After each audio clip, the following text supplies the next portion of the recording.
कुछ स्थान ऐसे होते हैं जहाँ पर जाने के बाद ऐसा लगता है कि शायद हम इसे बहुत समय से जान रहे हों। और वैसे ही स्थानों में एक स्थान है पोटिया, जो कि रायगढ़ से 70 से 75 किलोमीटर की दूरी पर है। लेकिन कई वर्षों से इसके विषय में हम किताबों में पढ़ते थे, अंततः ये हमें मिला और पिछले बार हम यहाँ पर आए थे।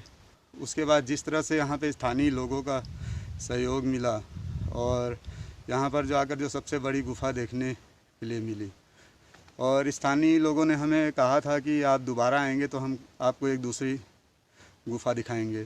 इस बार हम उसी दूसरी गुफ़ा देखने के लिए आए हैं, जिसका नाम है लिखामाड़ा, जहाँ पर आदिमकालीन मनुष्यों के द्वारा बनाए गए शैल चित्र हैं।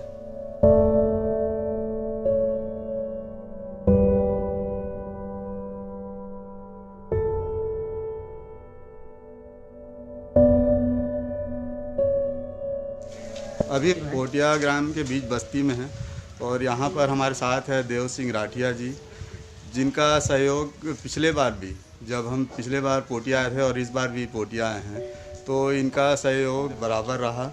आज इनसे हम जानते हैं उन शैलाश्रयों के बारे में। ये जो है गंगा माड़ा, जमुना माड़ा बहुत पुराना माड़ा है और लिखा माड़ा भी है। और ये जो लिखा माड़ा है, जब शादी का सीज़न आता है तो वहाँ झांपी का चित्र बन जाता है और लिखा हुआ अक्षर को कोई पहचान नहीं सकते हैं। ऐसा माड़ा है जो लिखा माड़ा है। और ये गंगा माड़ा और जमुना माड़ा, दोनों माड़ा के ऊपर से पानी गिरता है बरसात में। और कई जगह के आदमी लोग देखने के लिए भी आते हैं गंगा माड़ा, जमुना माड़ा को। अच्छा जगह है, हमारा गांव का बहुत पुराना जगह है।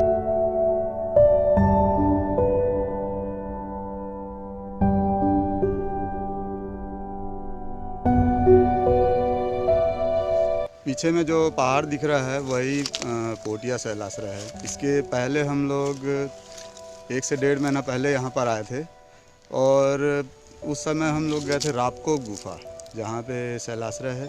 और पोटिया में ही दूसरे स्थान पर एक शैलाश्रय है, जो अभी यहाँ पीछे जो पहाड़ है उस पहाड़ पर हम लोग चढ़ेंगे। इस शैलाश्रय को यहाँ पर लिखामाड़ा के नाम से जानते हैं। लिखामाड़ा जाने के लिए हमें हमारे सहयोग करने के लिए हमारे साथ में हैं महत्तर राठिया।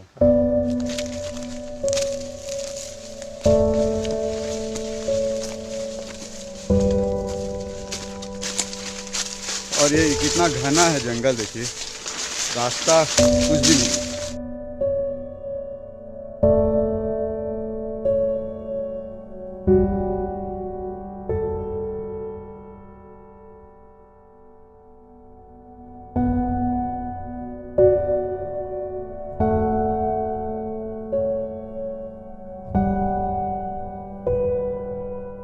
लिखामाड़ा जाने के रास्ते पर एक और गुफा है। यहाँ पर आदिम कालीन मनुष्य रहते होंगे। वर्तमान में इस स्थान को चीता माड़ा के नाम से स्थानीय लोग जानते हैं। और ये गुफा अपने आप में जैसे गुफा होनी चाहिए, राउंड, और बहुत सुरक्षित भी है।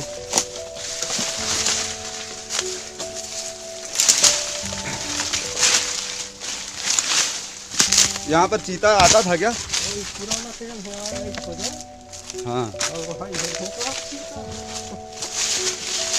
तो राठिया जी से पूछ रहे हैं तो उनका कहना है कि पुराने टाइम में यहाँ पर चीता आता था।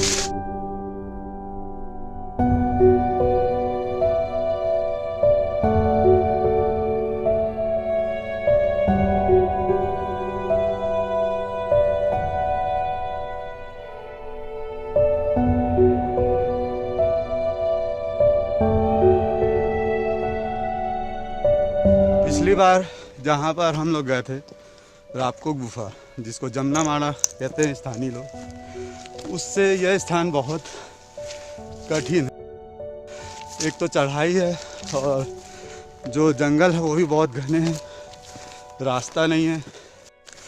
कोई जानकार व्यक्ति ही आपको वहाँ तक पहुँचा सकता है।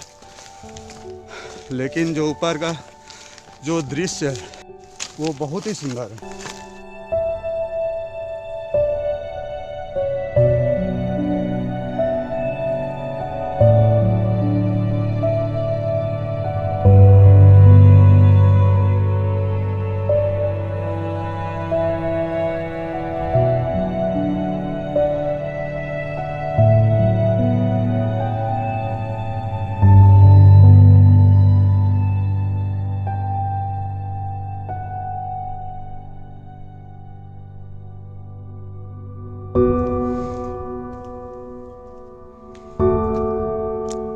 डोंगा पहाड़ है, इसके नीचे में ही है ना चित्र, तो वहाँ कैसे जाएंगे? इधर से जाएंगे।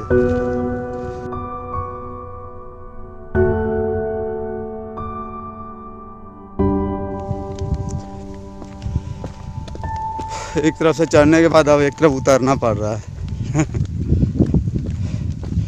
और ये पहाड़ पूरा पत्थर ही है।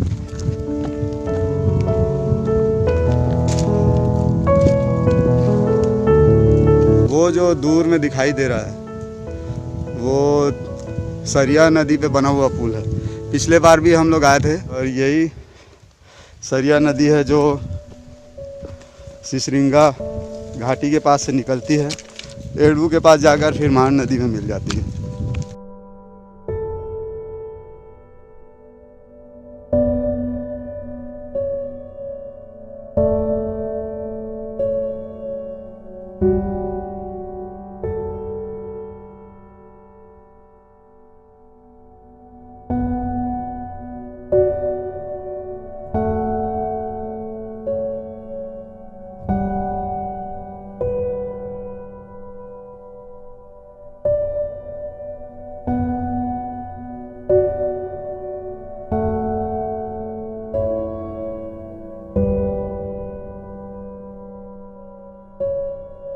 अंततः हम पहुंच चुके हैं पोटिया शैलाश्रय लिखामाड़ा, जो पीछे में चट्टान दिखाई दे रही है। इस चट्टान पर ही जो आदिम कालीन मनुष्यों के द्वारा बनाए गए शैल चित्र हैं।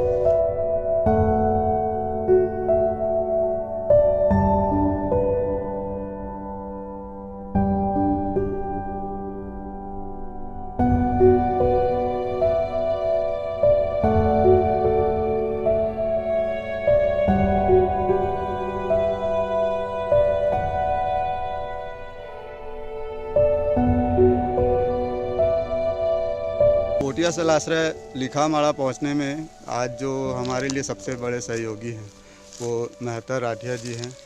तो छोटे खाने है। हाँ, इनका कहना है कि ये बचपन से ही यहाँ पर आ रहे हैं। हाँ। इस जगह के बारे में कुछ जानते हैं आप?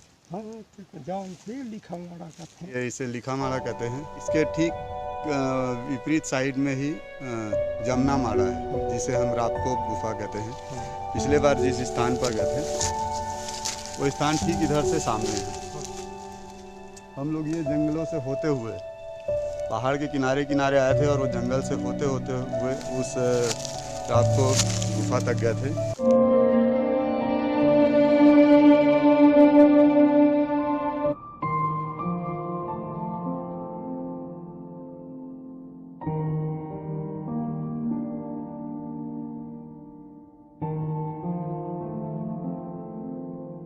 पोटिया शैलाश्रय के शैल चित्र जो साथ में दिखाई दे रहे हैं, बहुत चीज़ समझना कठिन है, क्योंकि ये कुछ धुंधले से भी हो गए हैं और यहाँ पर भी है। ये कुछ आकृतियाँ बनी हुई है यहाँ पर। इसके अलावा भी और भी बहुत सारे चित्र हैं जो धुंधले से हो रहे हैं। ये सारे वो शैल चित्र हैं जिनके विषय में हम वर्षों से पढ़ते आ रहे हैं, लेकिन आज पहली बार ऐसे स्थान तक पहुंच पाए हैं और इन तस्वीरों को हमने भी पहले कभी देखा भी नहीं है।